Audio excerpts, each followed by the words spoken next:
2 scoops of Carb HD for intra workout today, as always. So 50 grams of carbs or 50 grams of highly branched cluster dextrin or cyclic dextrin, whatever you want to call it. That's good. So I'll start drinking this now on the way to the gym. Finish it by the first or second exercise that we do. I know I made a video the other day saying that I was starting a new split, but that has changed again. I changed my split again. And we'll go over that in detail throughout the workout. I'll explain what I'm doing. But I'm going to take you through today's full push workout, the next pull workout, all my entire split. I want to go through full walkthroughs from the time I get in there, the warm up, everything I'm doing, explain exactly what I'm doing, why I'm doing it to you guys, and the actual workout itself. The push and pull workout are not substantially different from the stuff that I'm normally doing as a bodybuilder, just hypertrophy training, but the other days are now carry, hinge, and rotation days. So it's a very different way than I've ever trained, honestly, in my entire lifting career. It's more focused on athletic training, stability training, mobility, that type of stuff. And leg days and core stuff is split throughout those days. It's very interesting. And I think there's going to be a lot to learn throughout this process. And I'm excited to take you guys through it. And hopefully you guys will gain some insight too. Maybe some things you guys can implement. But yeah, as of right now, we are just going to start putting this down, head over to the gym. I also got my MRI on Monday too. So in the next few episodes, I'm sure you'll see we're going to go down to see my guy Umar and see what he has to say about the readings and whatnot. I haven't got back the official reading yet, but this MRI will ultimately dictate whether or not I'm going to actually need surgery or if we can realistically push past this. And a lot of people will say you need surgery, this or that, and I'm always the guy who's going to try to push off surgery as far as possible and believe that I can overcome this injury, but I trust Umar a lot. He's a very knowledgeable guy. He works closely with Nick Walker. And if he actually tells me that my only real hope is surgery, then I'm going to have some thinking to do. But we'll worry about that this weekend. Right now, let's just head over to the gym.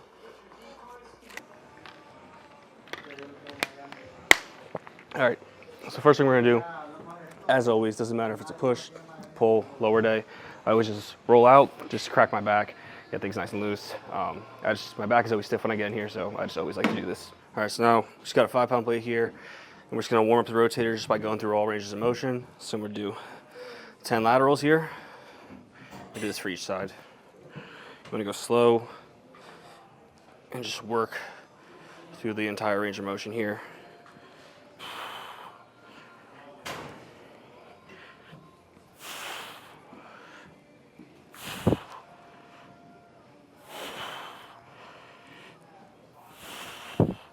And then we'll come up all the way.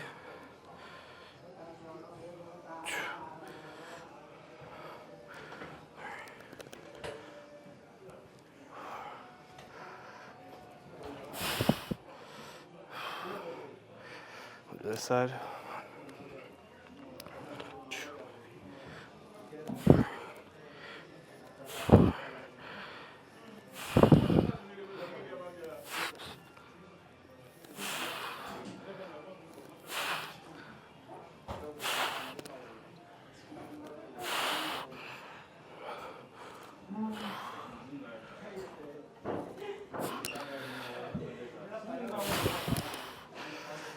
And I'll take this, just go across and behind in a controlled manner. I'm just not, whipping my arms back and forth, but just to get things nice and open here.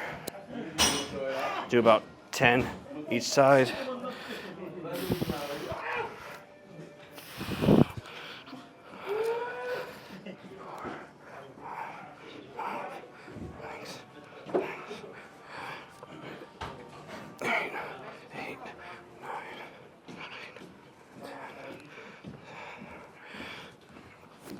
And I will do shoulder circles. And you want to focus on just pushing. What I'm doing this is focus on pushing out. And just take it nice and slow.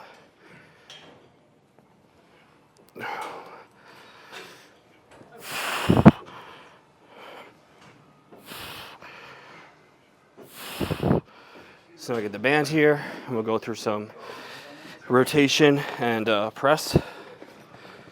Again, with all these, they're not meant to be challenging. Just get blood flowing. Shouldn't feel super difficult or cause any discomfort. Just getting things nice and open.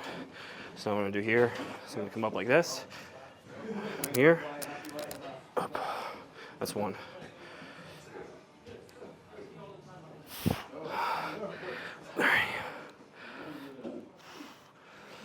A lot of people always ask me how to address chest imbalances, and doing this stuff is what has helped me over the past year and a half, a year, almost a year now, just really being very intentional with my warm-up stuff, getting my right pec activated, getting better internal rotation on this side. It's still not as good as this side, but it's definitely made improvements since I started doing this stuff on a regular basis, specifically, you know, the rotation stuff with shoulder, but I'll show you the other stuff that I do as well, the banded PNF stretches to get this pec open. That has helped a lot, because a lot of people don't realize this. When you are just doing day-to-day tasks with your dominant arm, a lot of people tend to notice that this pec, the one that's not their dominant arm, will become more developed. And that's typically just due to the fact that when you are always doing things with one side and the shoulders rounded forward, just driving, writing, you know, doing the dirty deed. All my guys know. While doing that stuff over time, it can literally cause this pec to shorten because you have it in this position. So now you have to get it back open. And with that pec being shortened, typically this shoulder will start to overcompensate. And you may not notice it for years, but by that time, the damage has already been done. So now you have to reverse it. So we need to get this back open. We need to get this chest to be properly firing. I guess I'll just show you some of the stuff that I've been doing to help with that issue. And maybe you guys can help implement it as well and see if it helps you. But remember, you got to do this stuff consistently every day to see improvements. Even I don't do it enough. Really, if I wanted to see faster improvements, I should be doing this PNF, banded stretch, all this stuff every single day. And that's what I'm doing for my mobility stuff, for my back. I haven't been that on top of it for this, but just even doing it like twice a week has still helped. But the more you do it, the faster the results are going to come when it comes to this type of stuff. So next we're just going to do some IYTs. So let's grab the 10-pound plates. So for the IYTs, we're going to do 10 each, 10 I's, 10 Y's, 10 T's. And a main thing to really focus on when you're doing this is, first of all, start light. I'm using 10 pounds here. I've been doing this for a while. This is still, you know, as heavy as I'll go right now. Honestly, maybe I should do 5s. I'll do 10, see how they feel. But what you really want to focus on is driving through the lower traps, keeping your scapula depressed, keeping your core braced and tight. Everything should be locked in. You don't want your shoulders to start shrugging forward. This is not a front delt exercise. It's not a trap, upper trap exercise. It's for your lower traps. And if you don't have that connection established, it's going to be really hard to do with, you know, 10-pound plates. So start light, maybe even start without any weight at first and just get the form down. That's what I had to do. So we're just going to come here, get right to above where we would be parallel to the floor. Keep our arms nice and straight, and just drive up through the trap, lower trap.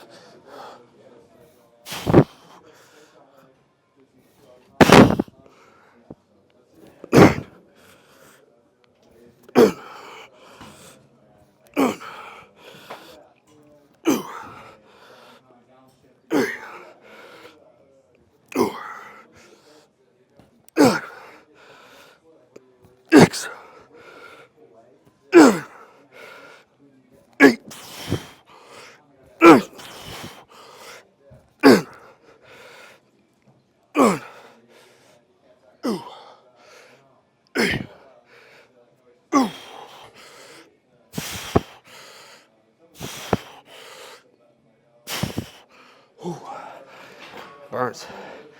That burns. Okay. What's next? Kettlebell walks. You guys see I do a lot of warm-up shit. Do you guys need to do all this stuff? No. You pick and choose what works best for you, what's in your routine, but you should definitely be doing some of it. Do not skip out on your warm-ups. So now we got one kettlebell, it's 20 pounds, nothing crazy, and this is just for shoulder stability. So I'm just gonna hold it up like this, right here. Try to keep it as stable as possible, and just walk back and forth each side one time. I'm gonna keep it right here.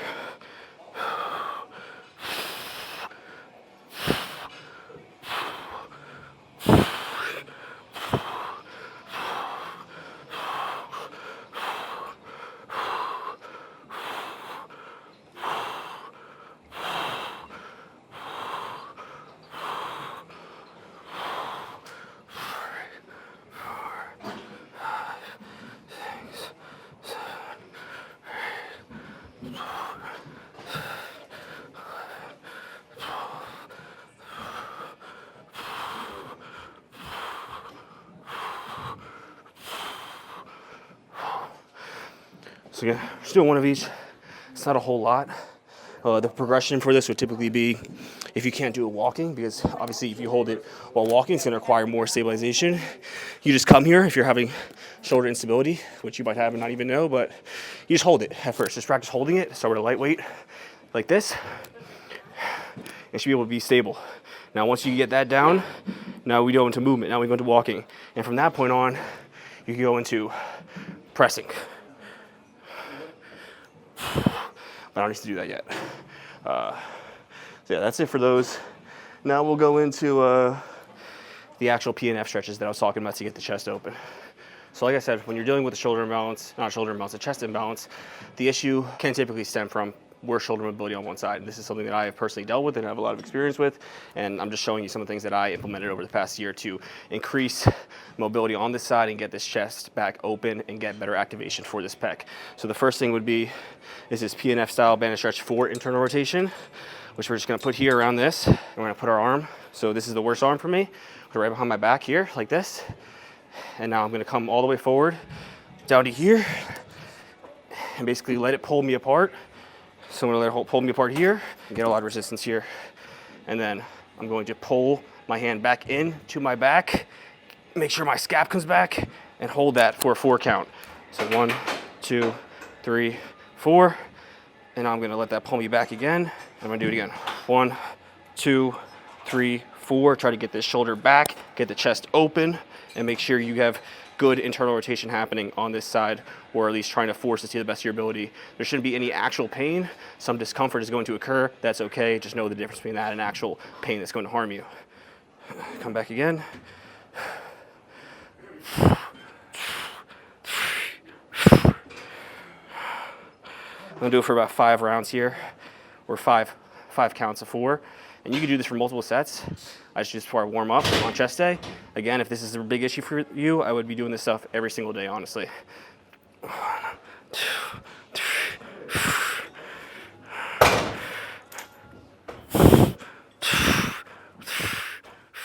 Now for the second PNF style stretch that we're gonna do, I got the thicker band here because I just need more resistance. You might need it for you, you might not, but pretty similar concepts here.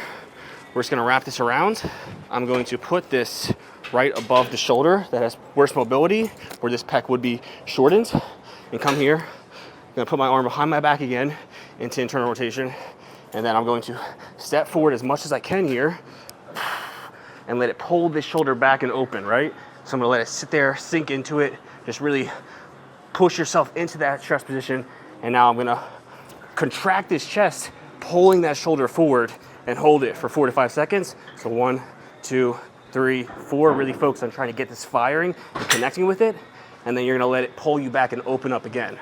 And now we'll do that for 5, 6 rounds. Just 1 set here to warm up, but again, if this is a big issue for you, it's not a bad idea to be doing this as often as you can every day. So just let it pull you back, get that nice and open, and contract. 1, 2, 3, 4. You wanna make sure you have the same foot forward to keep yourself nice and stable here.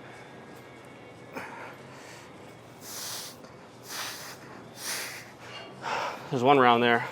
That's all I'm gonna do.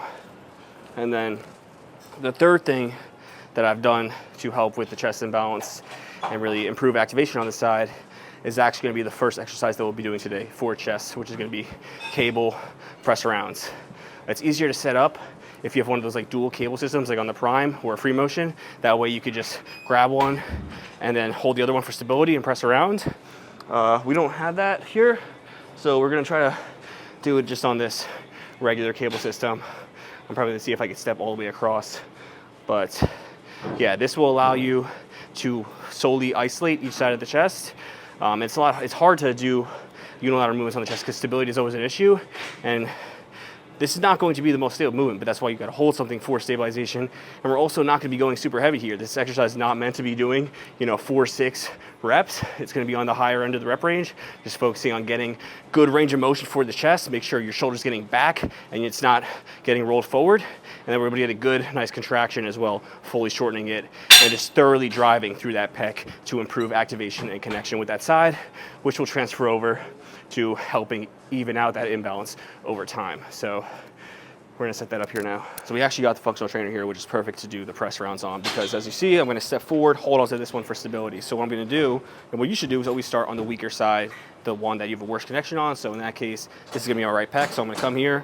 I want this to be just around, you know, like elbow height. So that way when I come forward, I can keep my shoulder nice down in the press. It's not gonna come up, rise up, and I can keep the focus on the pec. So when I step forward here, I'm gonna step forward with the same foot forward. So my right foot, hold on to this for stability, keep my chest nice and up, keep my core tight and braced, and I'm gonna allow this to come back, have my scapula fully retract, and not allow my shoulder to come forward like this, down to press, come back, feel the stretch in the pec, and then press around, and you should feel a nice, good squeeze contraction in the pec. And you can also hold it here just to make sure that helps you a little bit, but as you get heavier, you're gonna have to hold on to this for stability, but you can touch it while you're doing your warm-up sets just to make sure it's nice and activated. So come here, open up. It's like halfway in between a fly and a press. Push, contract.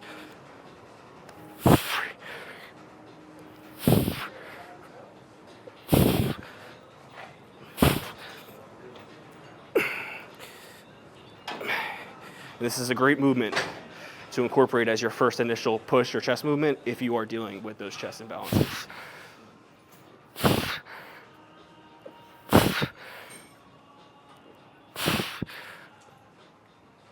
Nine, 10, 11, 13. So as always, when we're doing anything unilaterally and you have, you know, a weaker size that you're trying to prioritize, we're always gonna start with that side and we're gonna match the amount of reps you fail with on that side with the stronger side. So I did 15 reps here. I could probably definitely get more with the left side, but I'm gonna stop at 15 no matter what. That way we can just make sure everything's getting trained evenly. And I would say that's like the first working set, so we'll probably do 2 more here for a total of 3 working sets each side on this on the press rounds. Yeah, see, this side is just like fucking butter. It's like Jedi. You know, you're just moving, just strike through the pec. There's not even an arm. It's just, I feel like a fucking machine. It's too easy. 8, 9, 10.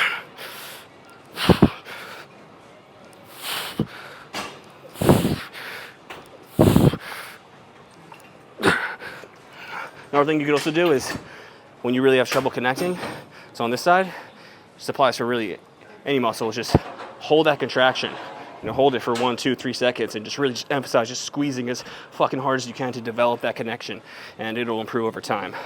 So that's something you can throw in there as well. But what's that? Set number 1, got 2 more sets.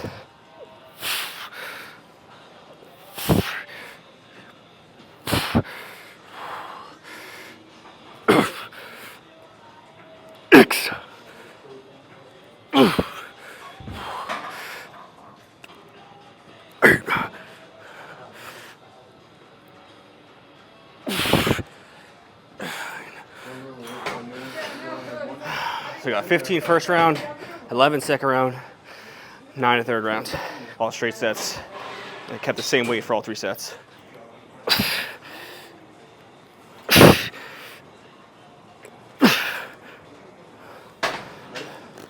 Okay. So the second exercise that we're going to do for chest today is going to be standard incline dumbbell press. Again, this is a very good choice if you have any chest imbalances, because you are working with a dumbbell on each side rather than with a barbell where one side can start to overcompensate for the other. You can't do that with a dumbbell. It's not necessarily doing something unilaterally, but it is a better alternative than using a bar or a bilateral machine. So even a unilateral machine where you're doing each side independently is going to be a better choice if you have one weaker side. But dumbbells, in my opinion, are your best bet when working with chest imbalances, because you have that freedom of range of motion and you have to focus on actually controlling scapular movement efficiently, when machines can have you stuck in a weird position and can force you to start to overcompensate when you aren't really moving properly to begin with. So it could just exacerbate the issue that you are dealing with. But with dumbbells, you have a lot of freedom. You can just make it more efficient with better intent, is the most simple way to put it. But we're gonna work up here to one max set of around 8 to 10 reps for failure. Now, I haven't done dumbbell press in 2 weeks. The last video I made for push day was the last time I hit chest because I had a shoulder injury because my body is just getting absolutely fucked. But this is actually the first week that I'm training again, which I feel like I say this every time we make a video, it's like I'm dealing with a new issue. But we're back again. We're back to training again now this week. So this is the first push day again. We're probably gonna see if I could even do the 100s again now. So we'll do 1 max set, working set of 8 to 10 reps, then probably do a back off for 2 working sets total. So we're gonna start warming up here, jump right to the 50s, see how that feels. 75s here, do a little feeder set, like 6 reps, and then we'll probably jump to the 100s, do the first working set. Really what I'm trying to do here, what everybody's trying to do when they're pressing is control the eccentric, focus on basically rowing back. So you're getting your scap to move properly, getting it to retract, and then letting it naturally move forward as you push up. You don't want to force excessive protraction, but you want to allow it to move, and when you come down, you don't want it to be stuck in place and not moving as you come down, which is an issue that a lot of people face, and they don't realize it, so that's why we're having the intent of basically rowing as we're coming down. So practice that. We'll walk through this little feeder set right here just so you guys have an idea of how to actually execute this correctly. And I know everybody's probably watching this thing and I know how to do dumbbell press correctly. And most of you probably fucking don't, that's the truth. And I was just having this conversation with Grant, and a lot of this comes down to the fact that people are being taught how to do this incorrectly. And I think a lot of it stems from the fact that over the past like 5 years, 6 years, a lot of things that are implemented for powerlifting have somehow segued those concepts into hypertrophy training, and it's not the same thing. 2 different things, and they're not the same concepts that you should be utilizing. So when we're doing this, we don't want our traps to be shrugging up. We want to have our scaps down, keep them depressed, and we want our scap to be moving as we're pressing. We don't want to be stuck in place. We're not trying to keep our lats flared out and push off the lats. It's not how we train for hypertrophy. It's not how you move functionally as a human fucking being, and it's how issues typically come as you get stronger and stronger and have things start to overcompensate, and then you get pain, you get problems, and you end up like me. So let's walk through it. We come here, you kick both up. Well, actually first, we should make sure we're in position. So we want to lock the scap down, have it back. It doesn't need to be all the way back like this, but have it down and back into place. And we kick up, get into position, make sure it's staying down, make sure we are retracted. Doesn't have to be fully retracted all the way, but have retraction there. Have our elbows a little adducted in, not all the way out here. A little bit out more is fine, just depends on what's comfortable for you, but we shouldn't feel a ton of stress on the shoulder joint. And now we're gonna come up, push through the chest. You're not gonna feel a crazy contraction here because we're not doing a fly, we're not fully shortening the pec. We don't need to get the dumbbells to touch each other at the top, we just need to press through the chest. And then as we lower down in a controlled fashion, we're gonna make sure we're rowing back, getting the scap to retract. And then we're gonna pause at the bottom briefly and push up through the chest again. There should be tension throughout the chest, throughout the entire range of motion here. But there has to be a lot of intent, and if you're not used to doing this, it's gonna be tricky at first, and you're gonna have to go lighter and drop that ego.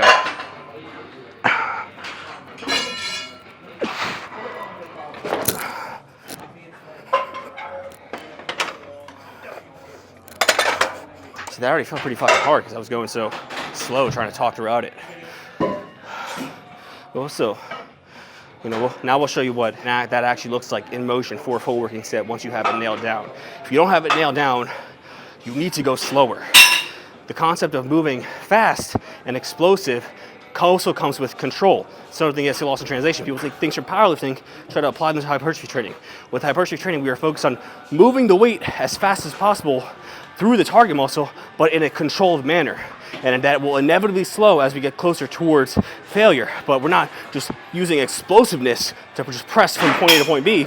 We're doing it through the chest to try to move it in a controlled, explosive manner. I know it might sound like ironic, right? It's hard to understand unless you really have that experience and know what I'm talking about. But my point is that if you don't have these things established and that connection established, you need to just worry about moving it slowly and getting the connection established to begin with. Don't even worry about trying to move it fast. Just worry about, can I feel my chest working through this range of motion? Fuck, I'm out of breath.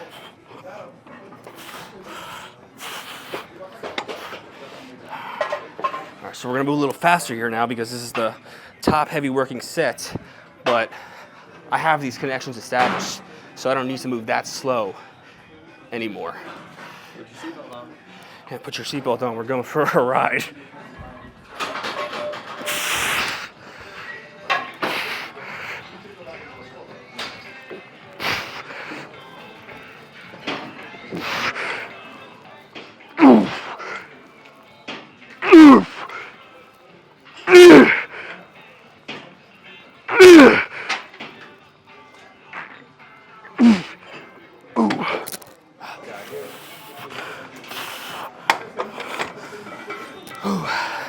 That felt heavy. So 8 reps. I probably could have grinded out 9, but I knew 8 was pretty much it there.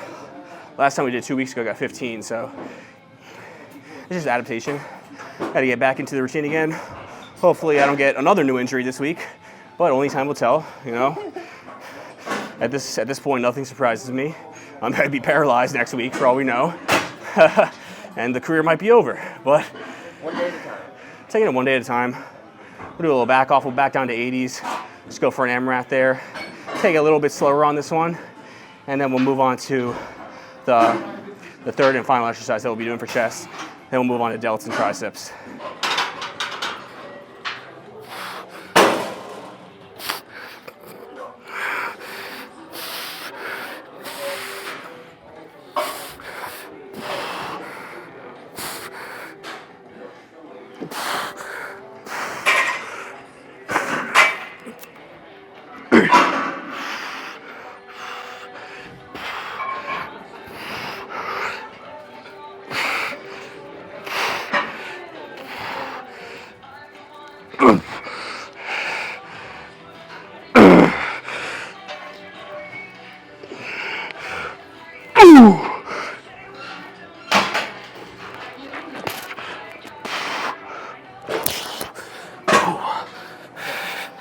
Third movement we're doing for chest, and this is going to be the final movement for chest. This is going to be a good old dumbbell pullover.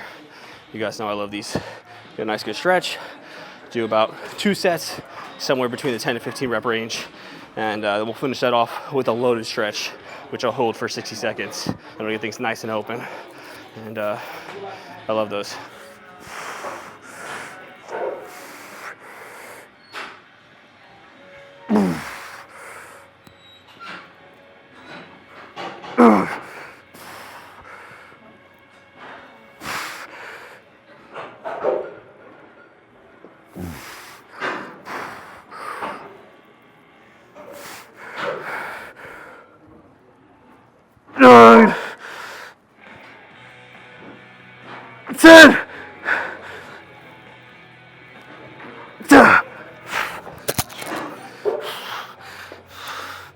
All right, so now we're gonna do the loaded chest stretch to finish this off. So I'm just gonna get into midway position of around like a fly or a press, just getting my chest nice and open, try to keep it up and try to keep pushing it up as time goes on. Grant's got the timer here. We're gonna run it for 60 seconds straight and just focus on, like I said, getting that stretch.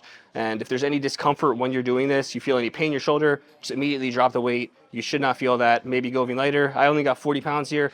I've done this with up to 80 pounds for a minute. Again, I haven't trained in a while. I'm not going to do that, and there's really no reason to ever do that. So this is plenty of enough weight for me right now. So you could even do this with 15, 20, 25 pounds. But all right, just get right into it. Timer. I come here. It's right there. Feels good.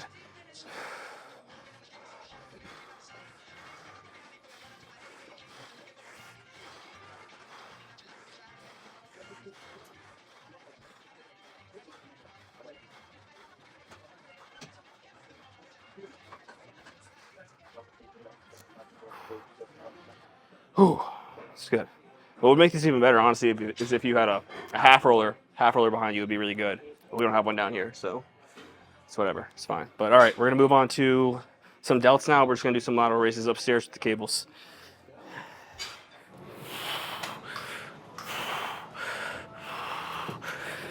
Okay, so we got the dual cable laterals here. Just gonna do 4 sets, working up in weight. Probably in between 10 and 20 reps. I did 20 reps there, so we'll bump it up a little bit. Shoot close towards 15 on the next round. Not anything crazy heavy here. We're gonna really control that eccentric, keep tension on the delt the whole time, not let the trap take over. Something you really want to take note of when you're trying to train. This side delt is not initiating the movement with your trap by shrugging up.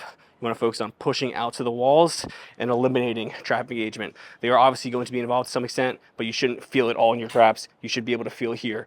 And a big important part of that is controlling the tempo. Because when you're going really fast, you're not going to feel much engagement here. So control that eccentric, control the concentric, and just drive through the side delt. If we're talking about all the different variations or a good machine, there's nothing wrong with dumbbells. I love dumbbells, especially doing the heavy superset with the heavy laterals, the heavy partials with full range of motion laterals. But if you had to stick to one, cables are obviously going to give you constant tension throughout the entire range of motion, so they're going to be your best bet if you're really trying to hammer the side delts.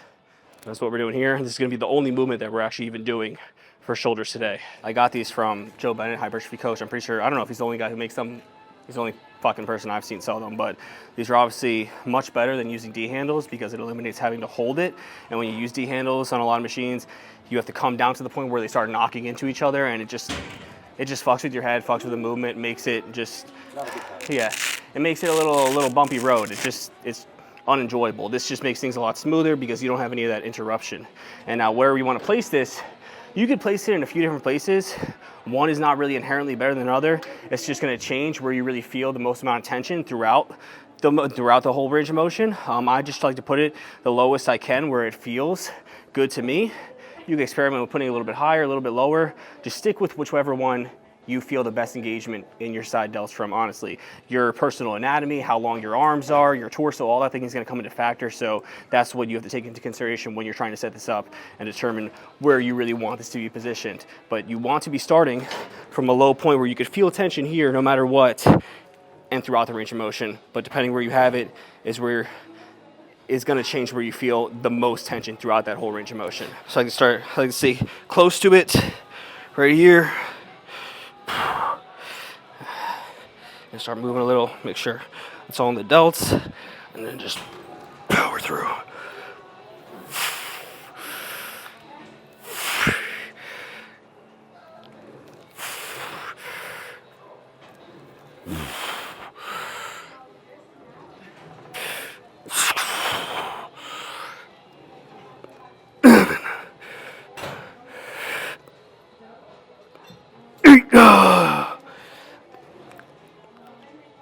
Nine, 10.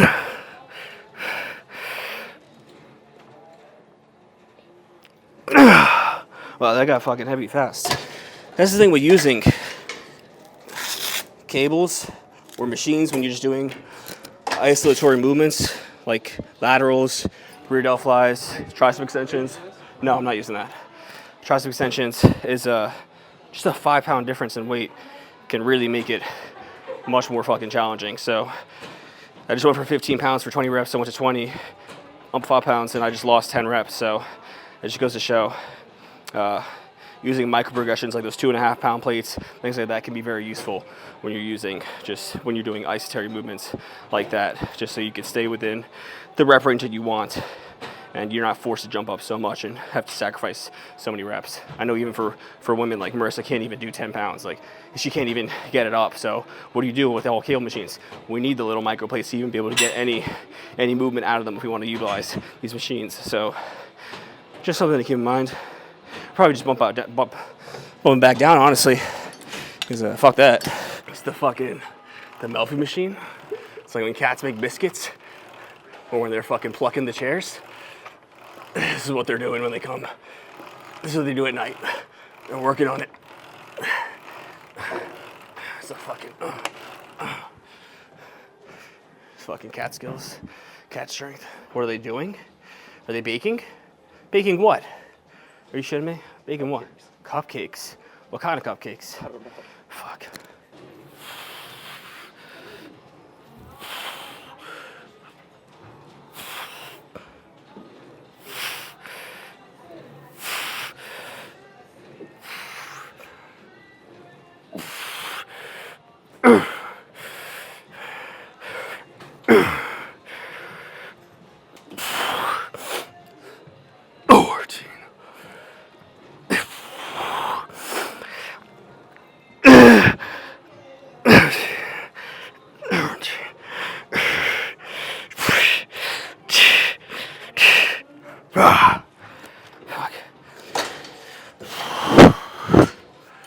Let's move on to triceps.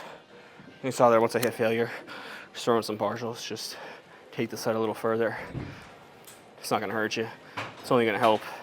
Fatigue is not your enemy. To think that To think that even most of you fucking train hard enough for that to be an issue is insane. The thing that I could not preach enough is train harder. Underestimate how hard you train, because it's probably gonna just help you. You know, this fatigue thing, I feel like we talk about this in every video, but this is like an issue that people encounter when they're at a very high level. This is not something that you fucking are gonna have problems with in your first 5 years of training. Oh, I'm doing too much, fatigue's gonna catch up to me. Guys on gear could do more volume. Natty shouldn't listen to him. Let me tell you something.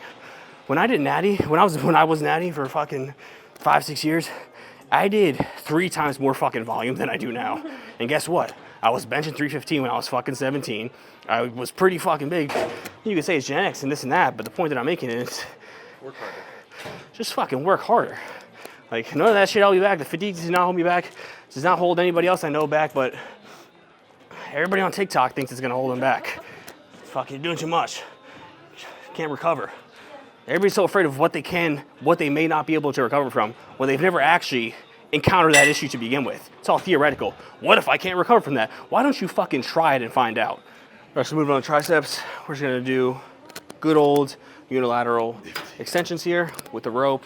Probably do 2 working sets each side, 12 to 15 reps in that range.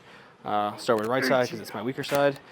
And yeah, pretty self-explanatory, nothing too complicated. We're gonna be coming across the body this way. And then we'll probably do one more movement after this, we'll see. 12, 13, 14, 15, 16, 17.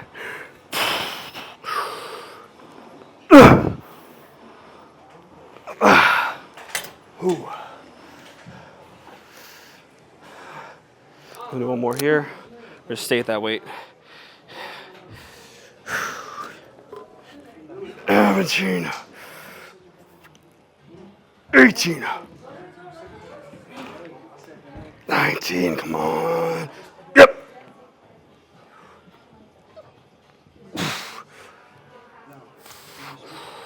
Ooh. Drink faster when you're drinking through a straw, so it'll help you get more water down throughout the day without even realizing it. That's why when you go out to the club, they'll give you 2 straws of a drink, so you go through it faster and you come back for more, spend more money. So, had trouble drinking enough water, just get a big bottle with a straw, and you'll probably go through more of it without even realizing.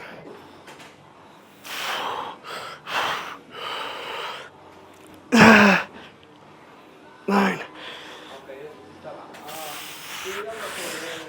Oh, fuck. Oh. 5. 6. 7.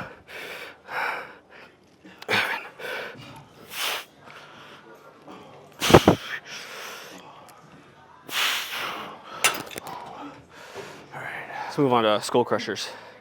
We got a lesson on this one because I've been seeing a lot of bullshit about these. All right, I just had to make a fucking TikTok to explain how to do skull crushers properly. You can go watch that TikTok. I'm not gonna go over all that again, but we'll walk through how to do the skull crusher real quick, which basically is you wanna look at the skull crusher and think of it as a press / extension. A lot of people just view the skull crusher as just extension and they come back here and try to just do this, right?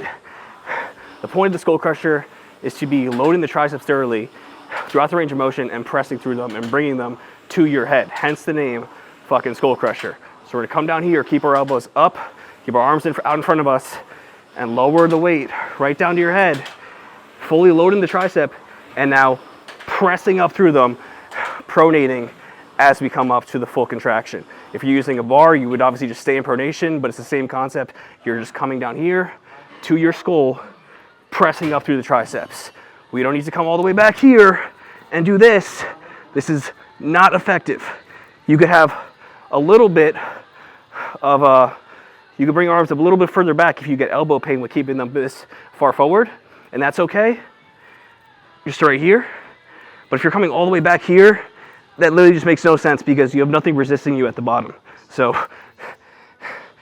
you would think people would understand how gravity works, but I guess a lot of them don't. But now that we've covered it, let's actually do a fucking working set here. We're probably not even fucking around from this workout. But might as well do it. Might as well do it just for for shits and giggles, for content. That's why we do anything, right? For content. I don't even like bodybuilding. I fucking started this because I thought it would make me rich. I was wrong. But now we're stuck in the loop. I wanted to be a fitness influencer so bad, and now I'm doomed to having to record my fucking workouts and do shit that I don't like and eat food that I don't like every day for other people's amusement and act like I enjoy this lifestyle. It's cost me my back. It's cost me my shoulder. I have one fully functioning limb left. But hey, I appreciate the subscriptions. And make sure you like this video too. Make sure you use code SEB for 10% off any order from HG Muscle. It's actually their 4th birthday today, so they're having a big sale. The sale will probably be over by the time this video goes up. Who knows? I don't know how long it's going to run, but if it's still up, go get him, Tiger.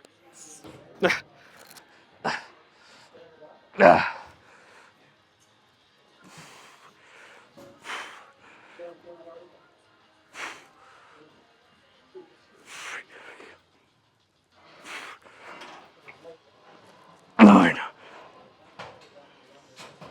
10.